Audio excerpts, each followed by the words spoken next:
बातमी महायुतीच्या गोटातनं येते। महायुतीच्या 6 नेत्यांची आता विधान परिषदेवर वर्णी लागणार आहे। विधानसभेत डावललेल्या नाराजांना विधान परिषदेत संधी मिळणार आहे। नुकत्याच झालेल्या विधानसभा निवडणुकीत परिषदेतल्या भाजपच्या 4 आमदारांची विधानसभेवर वर्णी लागली आहे। विधान परिषद आमदार चंद्रशेखर बावनकुळे, गोपीचंद पडळकर, रमेश कराड, प्रवीण दटके हे विधानसभेवर निवडून गेल्यामुळे भाजपच्या 4 जागा रिक्त झाल्यात।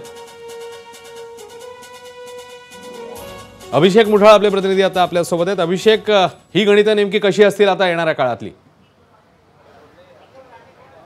नक्कीच यामध्ये जर का पाहायचं तर 6 जागा महायुतीतल्या आपल्याला सध्याला रिक्त पाहायला मिळत आहेत। एकूणच विधानसभेची निवडणूक झाली आणि या निवडणुकीमध्ये एकूणच बलहाड असं यश जे आहे ते महायुतीला मिळालेलं आहे। भाजपच्या 4 जागा आहेत, त्यामध्ये पाहायचं तर गोपीचंद पडळकर हे जतमधनं असेल, सोबतच चंद्रशेखर बावनकुळे असतील, रमेश कराड असतील आणि प्रवीण दटके असतील। ह्या 4 जणांची वर्णी जी आहे ती आपल्याला विधान सभेवर लागल्याचं पाहायला मिळत आहे। सोबतच शिवसेनेची 1 जागा असेल किंवा मग राष्ट्रवादीची देखील 1 जागा असेल, ही देखील रिक्त झालेली आहे। तिथं देखील विधान सभेचे हे जे 2 आमदार आहेत, राजेश विटेकर आणि आमशा पाडवी, हे देखील आपल्याला विधानसभेवर पाहायला मिळणार आणि त्यामुळे ह्या 6 जागा आता रिक्त झाल्या आणि तिथं आता सध्या आपल्याला जे काही नाराज आमदार असतील किंवा जे नाराज नेते असतील त्यांची देखील आता वर्णी जी आहे ती लागताना पाहायला मिळू शकेल।